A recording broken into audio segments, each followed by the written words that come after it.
We begin with the breaking news. Democrats now, late Friday, subpoenaing one of Donald Trump's closest aides in the impeachment probe. Late today, House Democrats subpoenaing Secretary of State Mike Pompeo for evidence on Donald Trump's call with the Ukrainian president, which has now turned into a full-blown collusion scandal.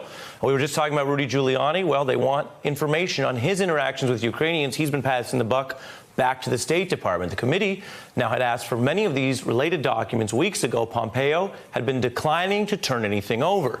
Now there is the weight of what has changed this week, the full-blown impeachment inquiry backed by a majority of the members of the United States House of Representatives.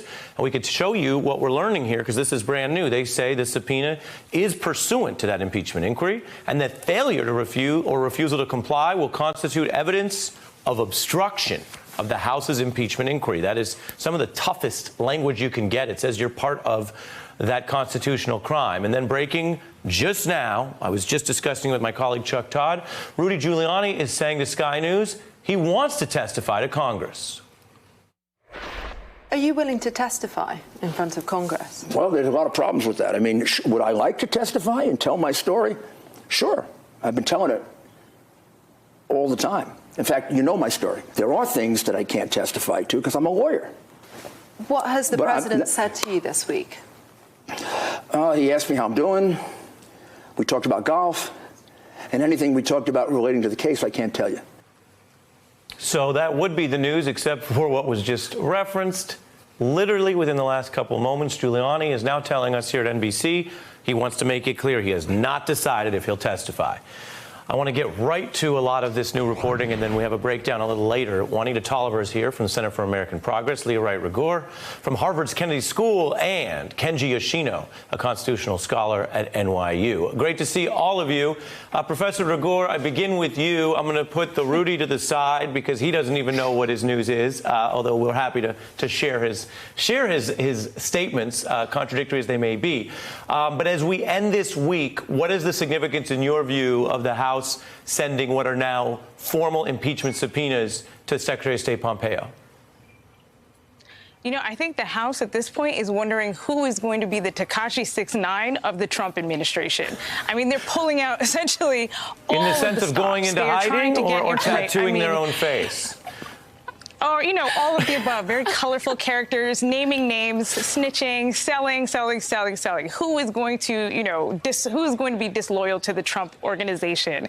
And let me do one thing before you. Let me do one thing for you to continue, because we're inclusive here. I want to include every viewer to understand. You're referring to a musical artist who's gotten some fame in the last few weeks for going full Michael Cohen and flipping on everyone. And so you're saying the pressures we're seeing could lead, you think, to people turning. Well, you know, I think part of the House strategy is to put pressure on all different avenues. So it's to actually do an inquiry and see what kind of new information they can find out and to kind of force their hand. And I think that's important in the letter that went out about, you know, if you do not do this, we will look at it as obstruction on multiple fronts. But it's also to see who is going to essentially flip and to pit these people against one another. We're already seeing kind of a crackdown in Donald Trump. That's not surprising. He always kind of goes, gets pretty intense in moments like this. We've seen that before. But we're also seeing a crackdown of Rudy Giuliani, clearly, and now we're seeing House put pressure on all different avenues, including Pompeo. So the idea here is to get somebody to flip, somebody to kind of spill their guts, and essentially see what kind of information you can come up with over the course of this inquiry. And Juanita, I just want to read a little more from what the congressional Democrats are doing, because, again, this is why the week has been so different. They're demanding any records generated or received by the State Department with or referring to Donald Trump's personal attorney, Rudy Giuliani. Do you think, Juanita, it is ascertainable at this point whether Rudy's attempt to do all this through television and blame the State Department, is it already backfiring? Absolutely is backfiring. And I think Giuliani mentioned something to that same line, and we've seen him backtrack within minutes just now this afternoon. And so what now I think he's up against is a question of what else is going to be revealed in these documents that Democrats have requested. They want to know the who, the what, the when, the where, and get names on the record and have those folks brought forward to offer testimony, because this is where the American public will get a very clear picture of who did what in this administration, who tried to cover up what and how involved Rudy Giuliani was, because I got a feeling he's at the center of it all. Take a listen on that point to Giuliani talking about whistleblowing on Fox News just last night. I actually think they should all congratulate me, because if it weren't for me, nobody would have uncovered and faced massive corruption by the Vice President of the United States. In fact, I'm a legitimate whistleblower. Juanita? He is not a legitimate whistleblower. Can we start there? I mean, this is someone who is doing the bidding of our president as his personal attorney, being involved in State Department interactions, hiding documents from within the administration. Like, this is somebody who is not a whistleblower, and he should never be referring to himself as such. Kenji, I want to turn to you for the reason we booked you, which was not just Rudy Giuliani's latest and greatest, but the deeper constitutional dimensions here. A lot of folks would look at Donald Trump's conduct, and a lot of members of Congress, and would have said he was impeachable before Monday. Right. And yet, this scandal has taken a light in this building, in this Congress, and hit the majority in a way that none other did. And then we have Republican senators speaking out and saying something that is basically the scariest thing to the White House in the world, which is the idea that this gets out of control. And there are a lot of Republicans in the Senate who secretly have opposed Donald Trump. And we kind of know that because it wasn't a secret before November 2016 when they were so critical. Take a listen to Senator Jeff Flake. Somebody mentioned yesterday that if there were a private vote, that there'd be 30 Republican votes. That's not true. There'd be at least 35 or maybe more if it were a private vote, but that's not possible. And so they have to come out, and many of them are up for re-election in tough seats. And I know that feeling. When you look at this, do you see constitutionally a big shift this week based on the information that's come out? Or do you, like Senator Flake, see this as largely still moving within the political winds? Oh, I think it's a seismic shift, and I think it goes back to the very idea of high crimes and misdemeanors as articulated by the founders in the Federalist Papers, specifically Hamilton in Federalist Paper 65, where he was talking about why impeachment, is such an issue. And he says impeachment comes into play when we're talking about violations of public trust. And Cass Sunstein, riffing off of this in his great primer on impeachment, says, imagine two scenarios. One is where a president, for personal reasons, puts out a hit job on somebody. The other one is where the president says, I'm going to use my public office in order to destroy a political opponent. He says the second case is actually an easier case for impeachment, because the first case, it just has to do with private animosity. And the reason that we have impeachment is for abuse of office. So if you look at the broader picture, the constitutional history of impeachment, we've had 19 impeachments, right? So 2 of presidents, right? But 19 total in our nation's history, 8 convictions. But if you look at that broader spectrum, not just the Johnsons and the Clintons of the world, but all the federal judges, because a majority of them are actually federal district judges, of this 19, you see that one through line is this violation of public trust idea, right? So I think that if we take our picture, broaden the picture away from the presidency and look more broadly at impeachment, I think what we see as a through line is this public trust notion. I think the public understands that this is somehow different in kind from, paying off, an adult film actress or, something that seems more quotidian in nature. So what, and it's so interesting. I've been waiting to hear from you because we've had you on before to educate us about the Constitution.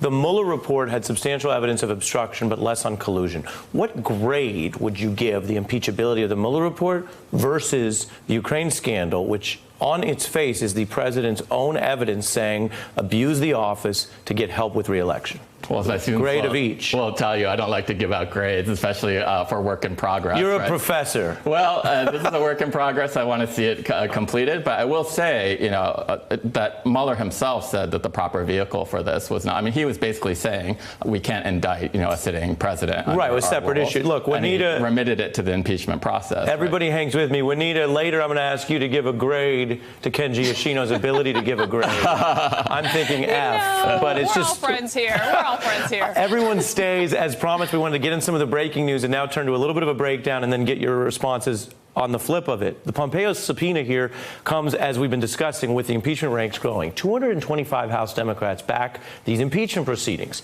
And I want to tell everyone, if you're tuning in here at the end of a long week, that is why the week is ending very differently than it started. a majority for impeachment in the House. And that means only 10 Democrats are left who haven't publicly jumped on board. It is a reminder of how fast things change. House Democrats say there is a, quote, need for speed to keep up the momentum at this point. They're going to limit which hearings are even needed, very few, if any. And there is talk of putting these articles of impeachment against President Trump on the House floor by Thanksgiving. But that raises another question that we're going to get into. Why start a 2-week recess today? Well, Democrats are arguing that the key committee, Intel, is still on the job working through the break.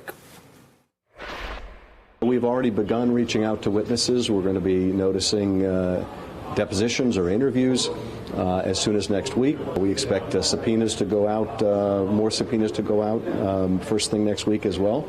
So we're moving with all speed.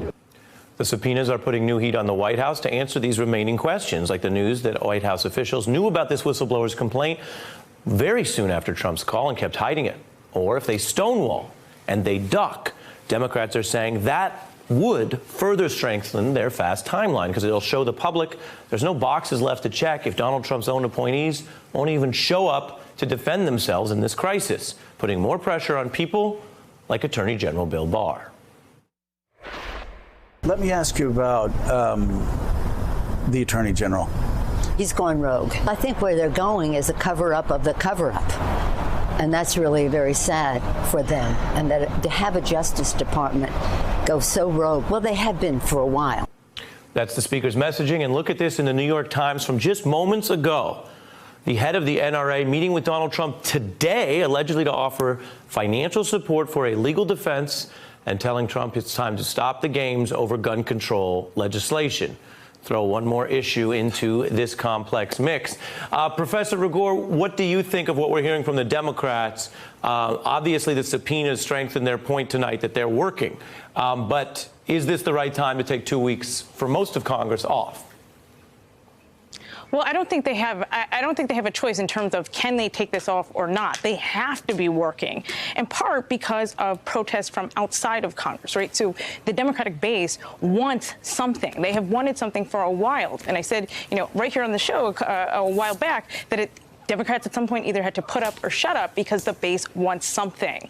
And so what we're seeing here is pressure from outside and now kind of the resulting hearings, which is going to be a really important part of showing the world what is going on, either through the stonewalling from the administration or from the reveal of these various documents that will come out. But absolutely, you are going to have Democrats working on the inside, even at the moment of, even if it seems like it is a moment of break. Juanita, I ask you, and we've had these discussions here on this show.